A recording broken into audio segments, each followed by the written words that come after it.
गुरुर्ब्रह्मा गुरुर्विष्णुः गुरुर्देवो महेश्वरः गुरुसाक्षात् परब्रह्म तस्मै श्रीगुरवे नमः। ओं शंकरं शंकराचार्यं केशवं बादरायणं सूत्रभाष्यकृतौ वन्दे भगवन्तौ पुनः पुनः। ओं युक्ताहार विकाराय विविक्तस्थलवासिने मलयालयतीन्द्राय ब्रह्मनिष्ठाय ते नमः। ओं कृष्णं कमलपत्राक्षं पुण्यश्रवणकीर्तनं वासुदेवं जगद्योनिं नौमि नारायणं हरिम्। ओं सर्वमंगलमांगल्ये शिवे सर्वार्थसाधिके शरण्ये त्र्यंबके गौरी नारायणि नमोस्तुते। ओं सहना भवतु सहनौ भुनक्तु सह वीर्यं करवावहै तेजस्विनावधीतमस्तु मा विद्विषावहै। ओं शांति शांति शांति। ओं श्री सद्गुरु स्वामी शेखरगिरि परब्रह्मणे नमः। పవిత్రాత్మ స్వరూపులకు ప్రియాత్మ బంధువులారా, చరాచర ప్రపంచంలో ఉన్నటువంటి ప్రాణికోట్లందరికీ కూడా ఉగాది శుభాకాంక్షలు. ఈరోజు పరాభవనామ సంవత్సరం ప్రారంభం. ఈ పరాభవనామ సంవత్సర ప్రారంభం సందర్భంగా మానవులందరికీ, ప్రపంచంలో ఉన్నటువంటి జనులందరికీ మంచి ఆయువు, ఆరోగ్యము, ఐశ్వర్యము, భక్తి, అఖండ జ్ఞానమైనటువంటి ఆత్మజ్ఞానము సదా కలుగుగాక. అమ్మవారి అనుగ్రహముతో, అలాగే జగద్గురు శ్రీ శంకరాచార్యుల వారి అనుగ్రహముతో, సద్గురు శ్రీ స్వామి శేఖరగిరి వారి అనుగ్రహముతో చరప్రపంచము కదిలేవి జంతుజాలములన్నీ కూడా క్షేమముగా ఉండుగాక.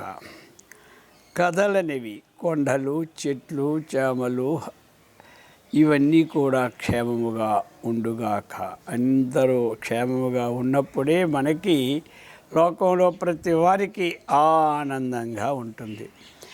పరాభవనామ సంవత్సరం. ఈ సంవత్సరం మనకి ఏం గుర్తు చేస్తుంది? పరా ప్లస్ అభవ, ఈ రెండు కలిస్తే పరాభవ.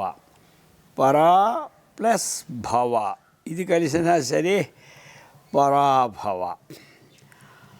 సాధారణంగా పరాభవం ఏం జరిగిందంటే ఓడిపోయాము అనుకుంటాం, అదొక అర్థం, జనరల్ అర్థం. కానీ ఇది పరా ప్లస్ అభయ పెట్టేటప్పుడు అభవ, పరాభవ, అభవ, పరా ప్లస్ అభవ. ఇది పెట్టేటప్పుడు పరా దీర్ఘము, అభవ ఉంది. ఏమిటి అభవ అంటే? భవ అంటే ఏమిటి? పుట్టుట. భవ పుట్టేమెప్పుడో సుఖమల్పం బహుక్లేశం విషయగ్రాహిణాం రుణాం. పుట్టేవాడికి ఏమిటి? సుఖం అల్పం, కొంచెం ఉంటుంది ప్రతివాడికి. క్లేశము అధికం. ఇప్పుడు వంట చేస్తే ఎన్ని గంటలు పడుతుంది చెప్పండి? 3 గంటలు. దాన్ని రకరకాలైన పదార్థాల నుంచి ఇంకా ఎక్కువ పడుతుంది. కానీ తినేది ఎంత సమయము? అంతా కలిసిన 15 నిమిషాలు ఉండదు భోజనం. మరి అది వండడానికి సామాగ్రి తెచ్చుకోవాలి, అవన్నీ చెయ్యాలి, కడగాలి, వండాలి, రకరకాల పాత్రలు తోవాలి. ఇన్ని రకాలు చేస్తే మనకు కలిగిన సుఖం ఏంటి? ఆ నాలిక మీద ఆ పదార్థం ఉన్నంత వరకే దాని రుచి, తర్వాత లేదు. అందుచేత ఈ విధముగా భవం పుట్టే, మరి పుట్టిన తర్వాత ఏముంది మనకి? సుఖమల్పం బహుక్లేశం విషగ్రాహిణాం రుణాం. అందుచేత బహుత్ క్లేశం అంటే ఎక్కువ దుఃఖం. అందుచేత భవం సుఖం ఉంటుంది కానీ దుఃఖం అధికం.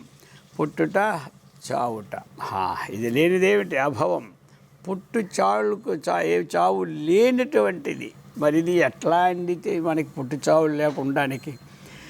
దేశంలో పుట్టేవాడు అందరూ సస్తూనే ఉంటారు. అర్థమైందిగా. జాతస్య ధ్రువ మృత్యు ధ్రువం జన్మ మృతస్య చ తస్మాత్ అపరిహార్యేద్ధే నత్వం శోచితమర్హసి. పుట్టేవాడికి చావు నిజం, చచ్చేవాడికి పుట్టుక నిజం. ఇది పరిహరింపనలవి కానటువంటిది అన్నమాట. అందుచేత పుట్టు చావులకు అతీతమైనటువంటి విషయం తెలిపేదే పరా. కాబట్టి మనకుండే జ్ఞానాలు 2 రకాలు ఉంటాయి. ఒకటి పరా, రెండవది అపరా. అది ఒకటి పరా విద్య, రెండవది ఏమిటి? అపరా విద్య. ద్వే విద్యే వేదితవ్యేతో అని చెప్పింది. 2 విద్యలు నేర్చుకోమంది శాస్త్రం. ఒక విద్య ఉదర పోషణార్థం, అపరా విద్య. పరావిద్య శాంతి సుఖాన్నిచ్చి మోక్షధామాన్ని కలిగించేది పరావిద్య. దుఃఖాలు పోవాలి అంటే పరావిద్య ద్వారానే పోతాయి. అందుచేత ఈ పరాభవం మనకేం సూచిస్తుంది అంటే, ఆత్మజ్ఞానం సంపాదించుకోండి జనులారా. సమత్వ బుద్ధి కలుగుతూ ఉన్నది. ఆ సమత్వ బుద్ధి వల్లనే మనకి ఒకరిపై ఒకరికి క్రోధావేశాలు, ఒకరిని చంపుకోవడాలు, ఒకరు ఇవన్నీ కూడా సమత్వ బుద్ధి లేనందువల్లే వస్తుంది. భగవద్గీత కూడా ఏం చెప్పింది? సమత్వం యోగ ఉచ్యతే అన్నది. ఎక్కడ సమానమైనటువంటి స్థితి ఉంటుందో అది యోగం. అంతేగాని ఊరక కూర్చొని అలా 4 గంటలు కూర్చునేది యోగం. దాన్ని కూడా యోగమే అంటారు. ఏమి లాభం? లోపటున్న వాసన పోతుందా? వాసన పోవడానికి కేవలం పరావిద్య అంటే ఏమిటి? ఆత్మవిద్య, పరావిద్య, బ్రహ్మ విద్య, ఆత్మజ్ఞాన సంబంధాన్ని చక్కగా తెలుసుకోండి. మీకు ఈ యొక్క సుఖ దుఃఖాలకు అతీతులవుతారని ఈ పరాభవనామ సంవత్సరం మనకి తెలుపుతూ ఉన్నదన్నమాట.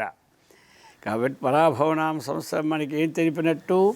ప్రతి మానవుడు ఆత్మజ్ఞానాన్ని పొందండి. ఆత్మజ్ఞానం పొందినప్పుడే దుఃఖములు దాటుతారు, పుట్టు చావులకు అతీతం అవుతారు. అందుచేత మరి ఇటువంటి పరాభవనామ సంవత్సరంలో అందరూ చేయవలసిన పనేమిటి? ఈ ఆత్మజ్ఞానం పొందడానికి ప్రయత్నం చేయాలి. మరి ఆత్మజ్ఞానం ఎక్కడైనా అంగడిలో దొరుకుతుందా? ఏదైనా సరే షాప్కి వెళ్ళండి, రత్నాల షాప్కి వెళ్ళి 100 గ్రాములు ఆత్మజ్ఞానం ఇవ్వండి, అక్కడ దొరకదు. అర్థమైంది కదా?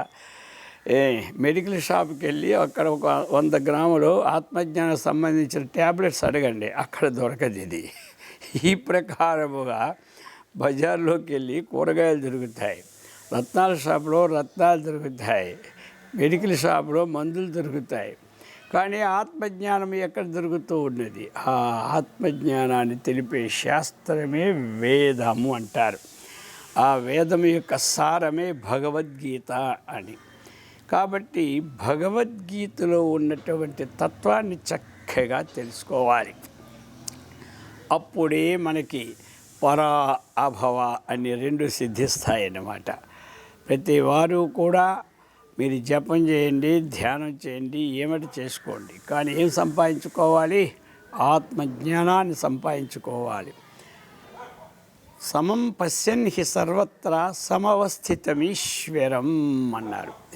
అన్నిట్లోనూ ఆ పరమాత్మ సమానంగా ఉన్నాడు. అది ఆ సమానంగా ఉన్నటువంటిదే మనకి కావాలి.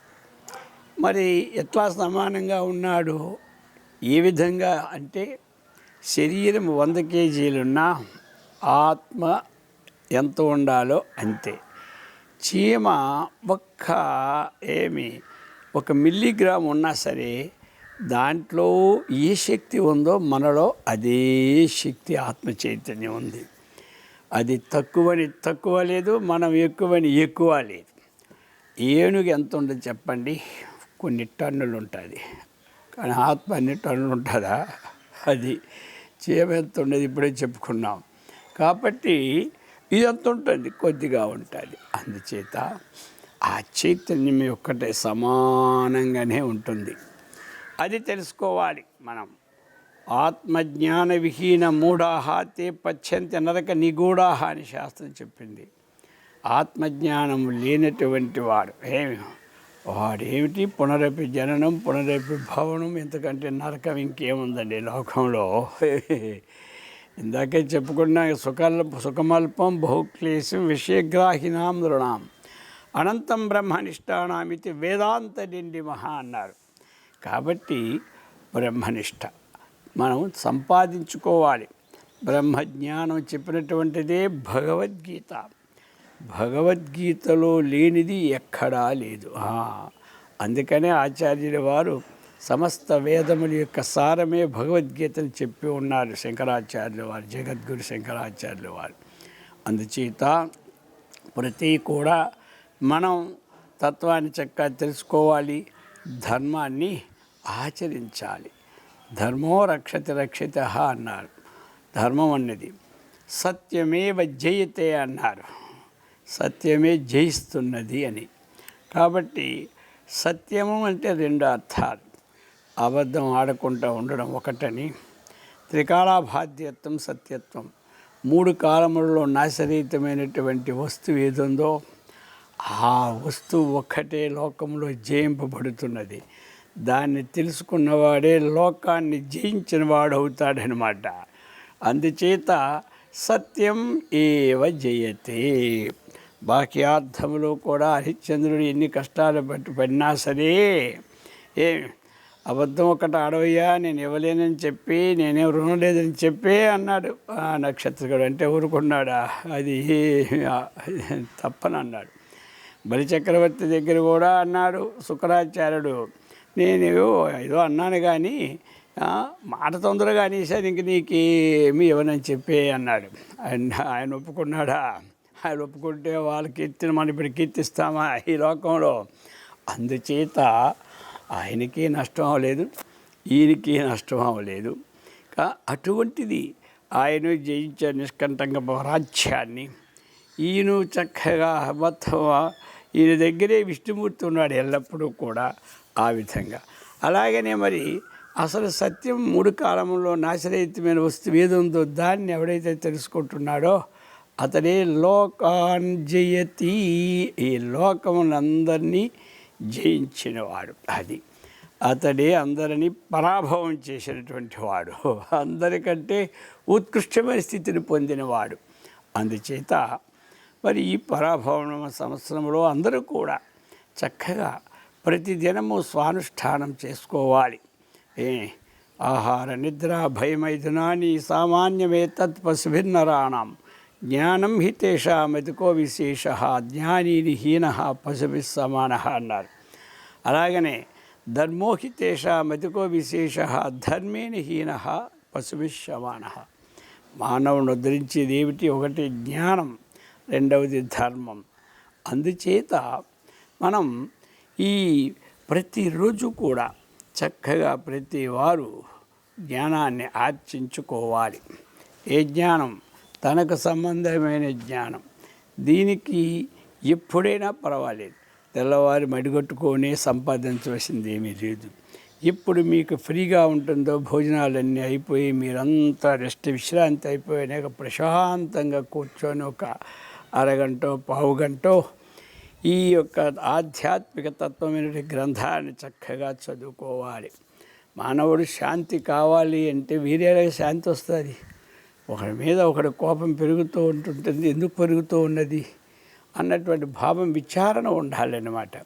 విచారణ లేకే దేశాలన్నీ అలడిస్తూ ఉన్నాయి. అందుచేత విచారణ చేసుకుంటూ అహంకారాన్ని చంపుకుంటూ ఉన్నటువంటి వాడు ఈనాడైనా సరే వాడు మంచి ఆనందాన్ని పొందగలడు. అహంకారం ఉన్నంత వరకు మానవుడు ఆనందాన్ని పొందలేడు. అందుచేత ముందు ఏమిటంటే అహంకారం ఉన్నదంటే వాడు అజ్ఞాని అంటారు. అజ్ఞానం ఉన్నదంటేనే అహంకారం వస్తూ ఉన్నది. అజ్ఞానం ఏనాడు లేదో అహంకారం అప్పుడే పోతూ ఉన్నది. అహంకారం ఎప్పుడు లేదో అప్పుడే చక్కగా రాగద్వేషాలకు అతీతుడవుతాడు. రాగద్వేషాలకు అతీతుడైనటువంటి వాడికే రాగానికి తగిన కర్మ, ద్వేషానికి తగిన కర్మ లేకుండా పోతుంది. ఈ రెండు కర్మ ఫలాలు ఎప్పుడు లేవు. జన్మబంధ వినిర్ముక్త పదం గచ్చంత్యనామయమంద భగవద్గీత. ఇటువంటి వాడు జన్మబంధము నుండి విముక్తుడే. అనామయం, ఆమయం అంటే ఏమిటి? రోగము లేనటువంటిది, ఉపద్రవం లేనటువంటిది, ఉన్నత స్థితి అయినటువంటి బ్రహ్మాత్మైక్య విజ్ఞానం అనేటువంటి తత్వాన్ని పొందుతాడు. వాడు శాంతిగా ఉంటాడు, లోకాన్ని శాంతిగా ఉంచగలడు.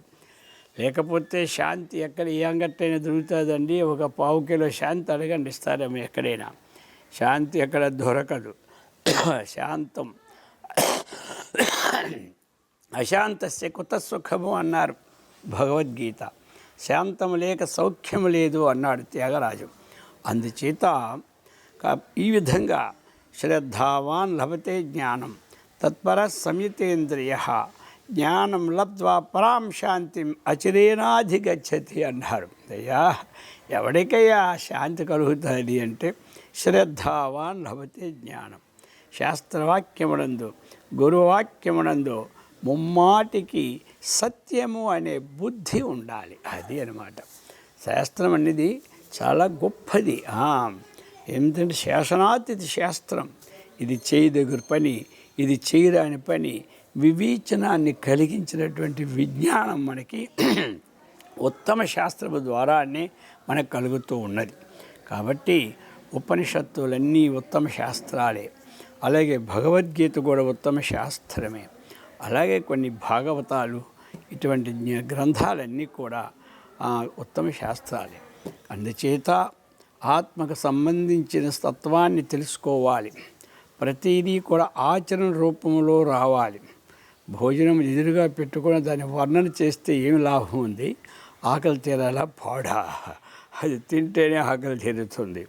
అలాగనే ప్రతి విషయము కూడా మనం ఒక ఆచరణాత్మకం వచ్చినప్పుడే లోకం బాగుపడుతూ ఉంది. ఆచరణ వచ్చినప్పుడే ఇతరులకు కష్టం కలిగించడు, ఇతరులకు నష్టము కలిగించడు. దొరికిన దానితో తృప్తిని పొందుతాడన్నమాట.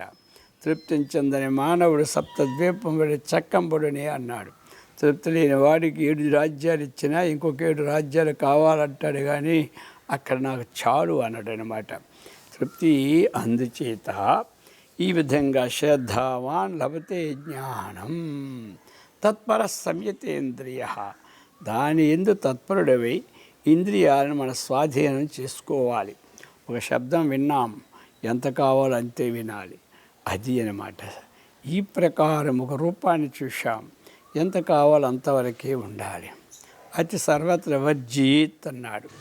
ఆ ధర్మ బుద్ధితో కూడినటువంటి శబ్దస్పర్శ రూపరసగంధాదులు మానవుణ్ణి ప్రతిబంధకం చేస్తాయి. ధర్మబుద్ధితో కూడిన శబ్దస్పర్శాదులు మొత్తం మానవ జన్మైన వస్తువు ఉంది. వీటిని జయించడానికి ప్రయత్నం చేసి స్వాధీనం చేసుకున్న వాడికి ఉత్తమ గతి ఈ యొక్క జన్మలోనే కలిగిపోతూ ఉన్నది. అందుచేత శ్రద్ధావాన్ లభతే జ్ఞానం తత్పర సంయతేంద్రియ జ్ఞానం లబ్ధ్వా పరాం శాంతిం అచిరేనాధిగచ్చతి. ఎప్పుడైతే ధర్మానికి సంబంధించిన జ్ఞానం, ఆత్మ తత్వస్వరూపాన్ని తెలుసుకొని విజ్ఞానం ఏనాడైతే లబ్ధ్వా పొందినాడో, జ్ఞానం లబ్ధ్వా పొందిన వాడికి పరాం శాంతిం ఉత్కృష్ట సుఖమైన శాంతి కలుగుతూ ఉన్నది. అందుచేత మనం నిత్యం ఏదైతే చేస్తూ ఉన్నామో ఆ పనులు చేసుకుంటూ లోకంలో ఎవరిని నా వల్ల అపకారం జరగకూడదు అన్నటువంటిది ఒక ప్రతిజ్ఞ ఉండాలి. అభయం వై జనకో ప్రాప్త. భయరహితమైన స్థితిని మనం పొందాలంటే మన వల్ల ఎవడు భయం పొందకుండా ఉండాలి. భగవద్గీత ఏం చెప్పింది? యస్మాన్నో ద్విజితే లోకో లోకాన్నో ద్విజితే చేహ హర్షామర్ష భయోద్వేగైర్ముక్తో యస్ సచమే ప్రియ. జనులను చూసి ఎవడు భయం పొందడో, కాబట్టి ఎవరి ద్వారా తాను భయమును పొందడో, కాబట్టి తనను చూసి జనులు భయపడకూడదు, జనులు చూసి తన భయపడకూడదు. ఎందుకు? ఉన్నటువంటి ఆత్మస్వరూపం ఒక్కటే అనే భావన రావాలి. యద్భావం తద్భవతి. అందుచేత మరి ఇటువంటి విజ్ఞానాన్ని ఈ పరాభవనామ సంవత్సర ప్రారంభ దినమునందు అందరూ కూడా శ్రద్ధగా వినండి. ఇటువంటి తత్వాన్ని తెలుసుకోండి. అది మీరు తెలుసుకొని ఇతరులకు చెప్పండి, మీ పిల్లలకు చెప్పండి. మీరు ప్రతిదీ పిల్లలకి ధర్మాన్ని బోధించాలి. ప్రతి గృహస్థాశ్రమంలో ఉన్నవారందరూ కూడా తన చుట్టుపక్కల వారికి ఒకరికొకరు ధర్మాన్ని ఉపదేశించడం మొదలు పెట్టాలి. అందుచేత అలాగే ఈ యొక్క జ్ఞాన వ్యాప్తి, జ్ఞానమతం వ్యాపకమగునుగాక, ధర్మమతం ఉద్ధరింపబడునుగాక అనేవి జీఘోషలు. ఒకరికొకరు మనం ఇతరులకు చెబుతూనే ఉండాలి. కరోనా వస్తే అంటువ్యాధి ఎలాగ మనం భయపడిపోతాం, అదే సోకుతుంది. అలా భయపడక్కర్లేదు. మనం ఇతరులకు జ్ఞానం చెబితే వారు బాగుపడతారు, వారి ఇతరులకు జ్ఞానం చెబితే వారు బాగుపడతారు. మీకు జ్ఞానాభివృద్ధి కూడా కలుగుతుంది. ధనం ఇస్తే మనకు తగ్గుతుంది, కానీ జ్ఞానం ఎంత పంచితే అంత జ్ఞానం మనకి అభివృద్ధి చెందుతున్నది అన్నమాట. అది అందుచేత అటువంటి జ్ఞానాదేవత కైవల్యం, ఆత్మజ్ఞానం వల్లనే మోక్షం, జ్ఞానం వల్లనే సుఖం. అందుచేత మానవులందరూ కూడా అటువంటి సుఖ జ్ఞానాలను చక్కగా పొంది అందరూ సత్కర్మనిష్ఠులే, భగవద్భక్తులే, ఆత్మజ్ఞాన సంపన్నులే, ఐరారుగా అఖండ ఐశ్వర్యవంతులే, బ్రహ్మానందముతో విరాజిల్లినట్లు ఆ యొక్క గురుదేవులైన జగద్గురు శ్రీ శంకరాచార్యుల వారు, స్వామి శ్రీ మహర్షి స్వామి సద్గురు శేఖరగిరి గారు, అలాగనే మరి మహాత్ములందరూ కూడా మంచి ఆశీర్వాదం ఈ సందర్భంగా అందరికీ ఉండుగాక. జగన్మాత రక్షించుగాక. ఓం లోకా సమస్తా సుఖినో భవంతు. ఓం శాంతి శాంతి శాంతి. హరి ఓం తత్సత్. ఓం.